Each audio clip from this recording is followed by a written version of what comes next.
मैं कहना ये चाहता हूं कि मोदी जी का डंका बज रहा है विदेश में, खूब बढ़िया अच्छी यात्राएं हो रही हैं और हमारे प्रधानमंत्री हैं, उनका अपमान नहीं होना चाहिए, हमारे सबका सम्मान जुड़ा हुआ है। लेकिन देश को क्या मिल रहा है? हमारी पासपोर्ट रैंकिंग लगातार गिरती जा रही है, अमेरिका की दादागिरी लगातार हमारे ऊपर बढ़ती जा रही है। वो ट्रंप जो आए दिन हमें धमकाते रहते हैं कि अगर ईरान से रसिया से तेल खरीदोगे तो मैं वो दिखाइए ट्रंप का एक बयान बोलिए मोदी जी के खिलाफ। मैं मोदी जी की वकालत कर रहा हूं, मैं भारत की वकालत कर रहा हूं, नहीं मैं भारत की वकालत करने के लिए खड़ा हुआ हूं। हाँ, मोदी ने, ट्रंप ने कहा कि अगर रूस से और ईरान से तेल खरीदोगे तो मैं तुम्हारे ऊपर टैरिफ लगा दूंगा। कहा नहीं कहा? बताओ। तेल आज भी खरीद रहे हैं। और सुनिए, रूस से ट्रंप ने कहा कि मैंने मोदी को धमका के सीज फायर कराया। धमका के वर्ड बोला। हाँ, ये ट्रंप ने कहा, यह ट्रंप ने कहा। और ट्रंप के मंत्री कहते हैं जिसको ना धमकाया चैलेंज एक देश बताओ जिसको ट्रंप ने धमकाया। अच्छा, अब इसमें आगे, ऑस्ट्रेलिया, अब इसमें आगे सबको धमका रहे हैं। रशिया, इजराइल, कितने कमजोर लोग हैं, कितने कमजोर लोग हैं, कितने डरे हुए लोग हैं।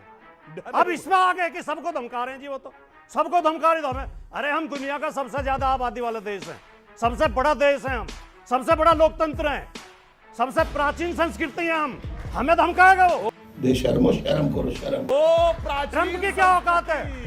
अच्छा, प्राचीन भी नहीं रहे अब, मतलब मोदी के लिए देश का भी अपमान, मोदी के लिए देश का भी अपमान करता हुई, अब प्राचीन भी नहीं मानेंगे। अच्छा ठीक है, आप जवाब आनंद रंगनाथन कुछ और लास्ट वाक्य बोलने नहीं दिया। अच्छा, आप एक चिल्लाते रहे बोलने। वैसे ये बहुत सभ्य प्रवक्ता हैं, पर आज घिरे हुए हैं, आज चिल्ला रहे हैं, आप बौखला रहे हैं, झूठ बोलेंगे तब प्रॉब्लम है। विदेशों से, हमारे पड़ोसियों से मोदी जी के शासन में लगातार हमारे संबंध खराब हुए हैं।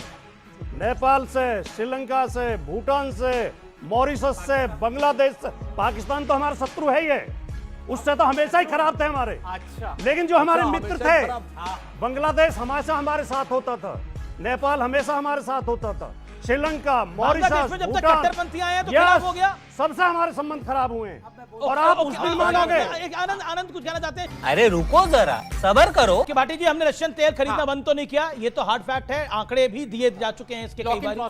जो मैंने बोला, 2 फैक्ट्स, जो मैंने बोला, एक एक शब्द, अगर एक भी शब्द गलत बोला हो, ट्रंप ने एक, सुनिए, इस तरह काम नहीं चलेगा, ऐसे गुमराह मत करिए आप लोगों को। रशिया से तेल खरीदा ट्रंप ने ये कहा था या नहीं कहा था क्या? कि मैंने पाकिस्तान और भारत दोनों को धमका के कहा और सीज फायर कराया, ये कहा था या नहीं कहा था?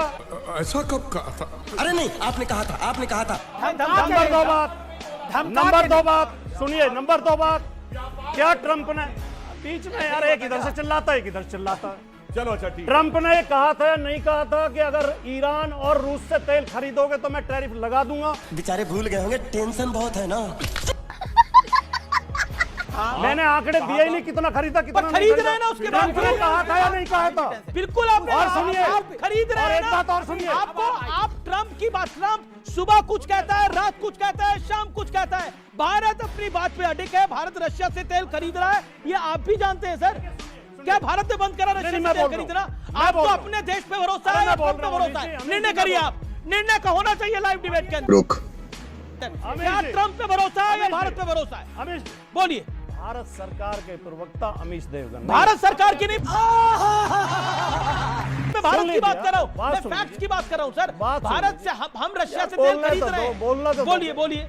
मोदी जी ने खंडन नहीं किया ट्रंप की इस बात का, मोदी जी खंडन करते। मैं कह रहा हूं, मोदी जी की तेल हिम्मत क्यों नहीं खरीद रहे बढ़ी? बात तो सही है। योगी आदित्यनाथ ने कहा है कि समाजवादी पार्टी ने हनुमानगढ़ी, जो कि बजरंगबली का स्थान है, वहां पे अपने शासनकाल में नमाज पढ़ाई। पहले इसका जवाब दे दीजिए।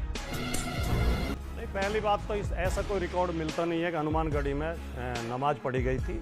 और रोजा इफ्तार की बात आई थी, तो रोजा इफ्तार करवाना कोई गुनाह नहीं, कहीं व्रत खोल हनुमानगढ़ी सकते हैं, मस्जिद में बैठ के हिंदू भाई व्रत खोल सकते हैं, कौन सी मंदिर में बैठ के रोजेदार रोजा खोल सकते हैं। एग्जाम्पल क्योंकि हम ऐसा देश चाहते हैं कि हो दिवाली में अली बसे, राम बसे रमजान, ऐसा होना चाहिए मेरा हिंदुस्तान। अगर दोनों मिलजुल कर रहें, एक दूसरे का सम्मान करें, तो ये देश मजबूत होगा, कमजोर नहीं होगा। क्या बात है? ये जो योगी जी जब घिरते हैं तो हिंदू मुसलमान को लड़ाने की बात करते हैं।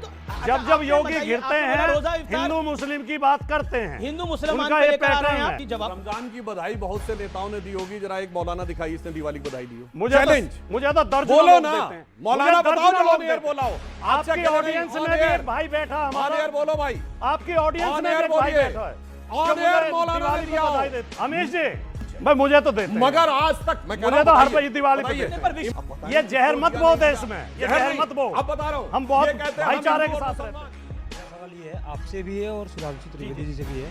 आपने कहा ना भी कि योगी जी ने एक आरोप लगाया कि मतलब एक अभी बोला है कि हनुमानगढ़ी में नमाज पढ़ा गया, उन्होंने बयान दिया। तो योगी जी को इस पे भी बोलना चाहिए था कि जो भाजपा के माननीय राष्ट्रीय अध्यक्ष नितिन नवीन जी लखनऊ में आए हुए थे और उनके सामने हमारे इष्ट हनुमान जी को जब नचाया जा रहा था तो उस पर भी बोलना चाहिए था सुधांशु योगी जी त्रिवेदी को। बयान उसके ऊपर। चढ़ावे की चोरी करने के बाद उस पर कार्रवाई करने के बजाय अब ये वक्फ बोर्ड की संपत्ति, मदरसा, पाकिस्तान, गाजा, फिलिस्तीन। अरे भाई गाजा फिलिस्तीन गाते हो, जरा ये बताओ भारत सरकार का स्टैंड 23 दिसंबर 2025 का क्या है? इजराइल में आप गए, पीठ थपथपाए, वो मेडल लिया और उसके बाद दूसरे दिन अटैक हुआ और जिस तरह का हालत है आज, इजराइल जैसा जो घृणित अपराध करने वाला, बच्चों को मारने वाला देश जो है, क्या बोल रहा है आज कि भारत मात्र एक देश है जो हमारे साथ है, जबकि भारतीय नहीं है। भारत साथ है, वो इतना कॉन्फिडेंस से बोल रहा है। ये वो पेगासस के चक्कर में अपना पूरा जो है आप सम्मान बेच दिया आपने।